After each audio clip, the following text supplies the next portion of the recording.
എന്റെ മുമ്പിലേക്ക് വരരുതെന്ന് പറഞ്ഞിട്ടും മനഃപൂർവ്വം കയറി വരിക ചൂടാക്കാനായിട്ട്. നമ്മൾ രണ്ടാളും കമ്പനിയുടെ എംഡിമാരാ. അങ്ങനെയുള്ളപ്പോ ചില കാര്യങ്ങൾ ഒന്നിച്ച് തീരുമാനിക്കേണ്ടി വരും.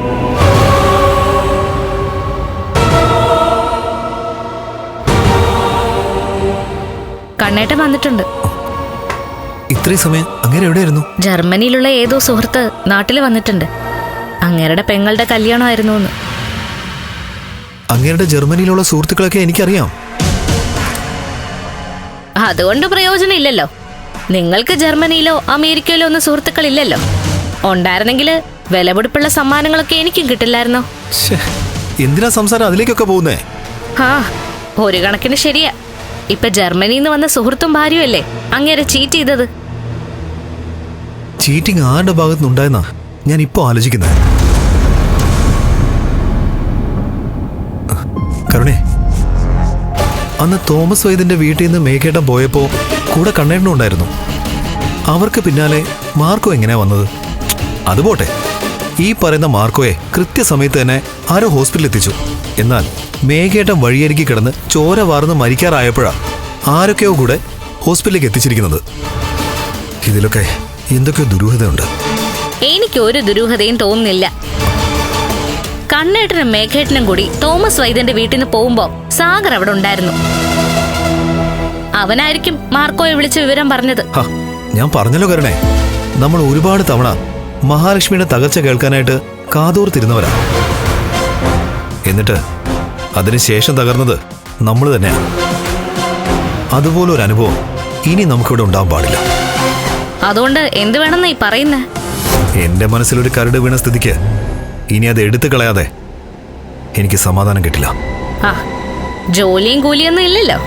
അപ്പൊ പിന്നെ എത്ര വേണമെങ്കിലും ഏട്ടന്റെ പിന്നാലെ ചുറ്റത്തിരിയാ. ഏട്ടൻ എന്ത് ചെയ്യുന്നു, എങ്ങോട്ട് പോകുന്നു, അതൊക്കെ നോക്കാം.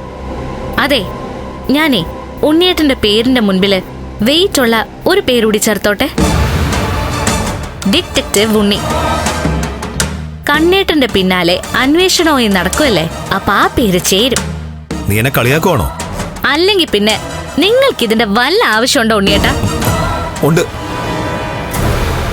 നിന്നോട് ഞാൻ പറഞ്ഞിട്ടുണ്ടല്ലോ, എന്റെ അച്ഛൻ ഉണ്ടായിരുന്നെങ്കിൽ ഈ സ്വത്തുക്കളെല്ലാം കൂടി അയാൾ ഒറ്റയ്ക്ക് വിഴുങ്ങില്ലായിരുന്നു എന്ന്. അച്ഛനെ സ്നേഹിക്കുന്ന മകനാ അച്ഛന്റെ മൂത്തമോൻ. ഒരു പാർട്ടീഷൻ നടക്കുമ്പോൾ അയാളുടെ അമ്മയുടെ പേരിലുള്ള സ്വത്തായാലും അതിൽ നല്ലൊരു വിഹിതം എനിക്കും അമ്മയ്ക്കും മഞ്ജുവിനും തന്നേനെ. അതിനു മുൻപ് അച്ഛൻ പോയ ബുള്ളറ്റ് ഏതോ ഒരു ദ്രോഹി ലോറി കൊണ്ടുവന്ന് കയറ്റിക്കളഞ്ഞു.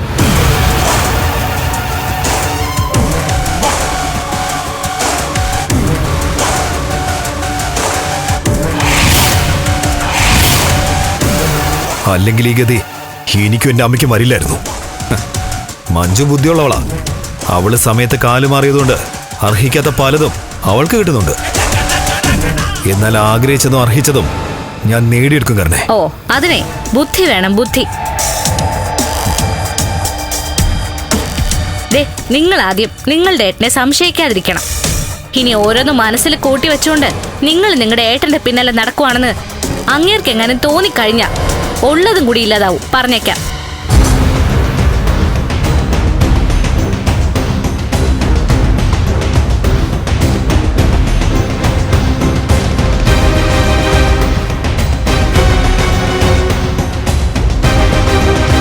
വെറുതെ ഓരോന്ന് ആലോചിച്ച് കൂട്ടാതെ കിടന്നുറങ്ങാൻ നോക്ക്.